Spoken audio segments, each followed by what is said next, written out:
Sí.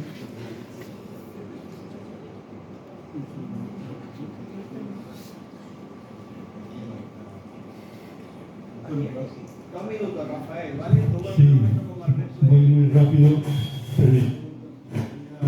Quería poner un poco de realidad en todo lo que se ha hablado aquí. O sea, la realidad, yo que viví, padecí el franquismo, hoy padecemos un nacionalcatolicismo mucho más fuerte que el franquista.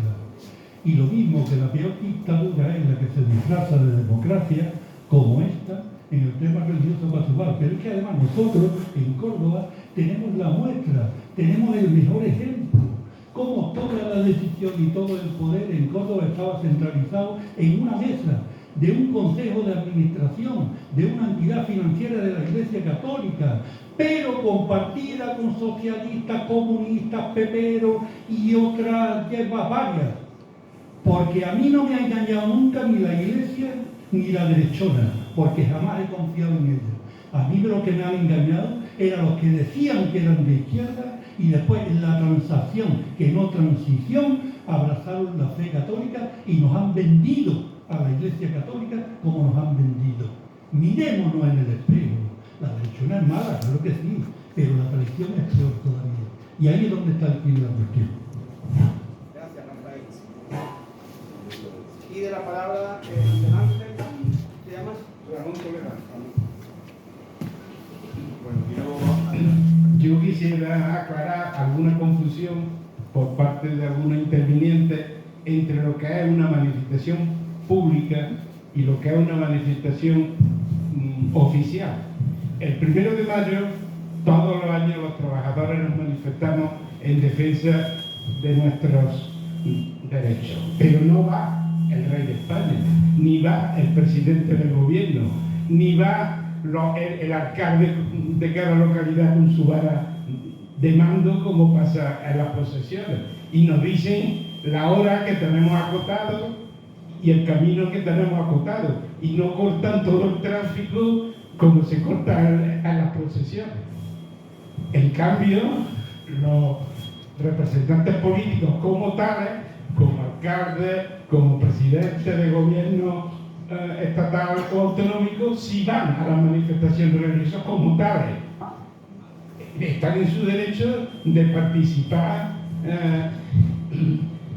a título personal, pero no como representantes del Estado, porque eso es ya no una manifestación pública, es una manifestación oficial. Y aquí hay que recordar que el rey de España, que es el representante del Estado, todos los años va a Santiago Matamoros, se podían sentir ofendidos también los musulmanes, a pedirle y a rogarle que no eche una manita a España. Es decir, que todo esto, y además se inclina el presidente del gobierno, el rey de España, se inclina ante el Papa, que es como inclinar el Estado ante el Vaticano, y se inclina hasta el presidente de la Conferencia Episcopal. Acabo diciendo que cuando el presidente de la Conferencia Episcopal francesa dijo que las leyes de Dios están por encima de las de los hombres, el ministro de Justicia lo llamó al presidente de la Conferencia Episcopal a su despacho, al despacho del ministro, y le dijo: mire usted, aquí en Francia, por encima de la Constitución francesa no hay nada. ¿Más palabras?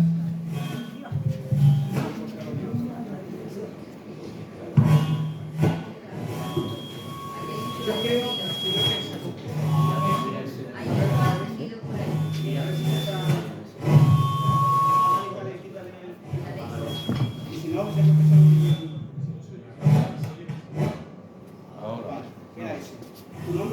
Vale, yo me llamo Ana Baragaña y bueno, lo que os quería comentar es que estáis hablando del artículo 16 de la Constitución, que el Estado tendrá en cuenta la creencia de la sociedad española. Pues realmente, para no dar la espalda a la realidad sociodemográfica española, tenemos que tener en cuenta que el 41,5% de los españoles se declaran no creyentes y católicos practicantes solo un 18,2%. Entonces, Con una sociedad tan secularizada no se entiende que se mantengan, incluso se aumenten, las prerrogativas y los privilegios a la Iglesia Católica. Con respecto al optimismo de Mayoral, cuando has comentado lo de la pederastia, en el informe del Defensor del Pueblo también que se apuntaba a crear un fondo para la responsabilidad subsidiaria del Estado reparar a las víctimas, con lo cual es fortísimo, porque también el propio PSOE es el que estuvo 2 años en el cajón el listado de los bienes inmatriculados o indebidamente apropiados por la Iglesia, y ahora mismo se está consolidando el expolio con el silencio. O sea, no es normal que un país que viva del turismo, el 80% del patrimonio histórico-artístico pertenezca a la Iglesia Católica. Y luego, por último, a ver si por favor sale adelante la derogación del 525, porque mucho se habla de libertad, pero a los que nos denuncian, y además por lo penal, con lo cual nos suponen unas costas impresionantes, es a los que ofendemos a los sentimientos. ¿Y qué pasa con los sentimientos de los no creyentes? ¿No tenemos sentimientos? Gracias.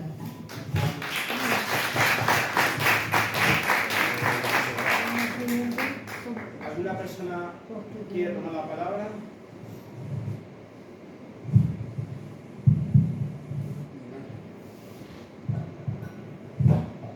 Muchas gracias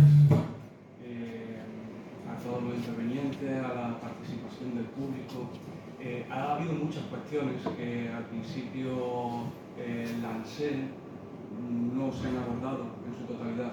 Bueno, sí que ha habido cierto consenso a la hora de calificar la Constitución española como aconfesional, sin duda alguna, desde el punto de vista de la lógica jurídica de la sentencia del Tribunal Constitucional de principios de los años 80, la renovación a partir del año 2001 de esa aconfesionalidad con una laicidad positiva en concordancia con la normativa europea del Tribunal Europeo de Derechos Humanos.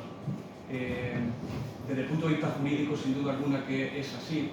En cambio, si analizamos algunos artículos que se han citado, en particular el 16.3, y yo ni tan siquiera me iría a la segunda parte del 16.3, sino a la primera parte, es decir, ninguna confesión tendrá carácter estatal. ¿Qué significa? ¿Que la Constitución española es aconfesional o que tiene una confesionalidad programada? Una criptoconfesionalidad, efectivamente, como señalaba el embajador de España de grado Gonzalo Puente Ojeda. Ninguna confesión tendrá carácter estatal es una frase vacía, no dice absolutamente nada. De hecho, está copiada de una tradición jurídica, la alemana, que no corresponde con la tradición española, donde lo claro sería como las constituciones republicanas, en concreto la que se aprobó el 9 de diciembre de 1931, que decía que el Estado tiene un carácter laico. Es decir, cuando digo que la confesión no tendrá un carácter estatal, estoy cambiando el predicado y el sujeto de lugar, y por tanto no dice nada. Es que básicamente ninguna confesión tendrá carácter estatal. Claro, porque no somos Suecia, no somos un país del norte donde el Estado tiene un carácter confesional. Nosotros, en cambio, venimos de una tradición teocrática completamente diferente. Esa frase ya es completamente vacía. Evidentemente, en los poderes públicos tendrán en cuenta las creencias religiosas de los españoles, pues habría que ir efectivamente a los datos del SIS. Tendrán en cuenta, si simplemente nos quedamos con ello, al margen de la falta de vocabulario jurídico del propio texto constitucional, tendrán en cuenta corriente, sin duda alguna, que es como se mantiene actualmente, en particular la Iglesia Católica. Con todo mi respeto, el resto de confesiones no dejan de ser sino la comparsa que acompaña los privilegios otorgados desde el punto de vista constitucional de los acuerdos y la ley de libertad religiosa. Gracias.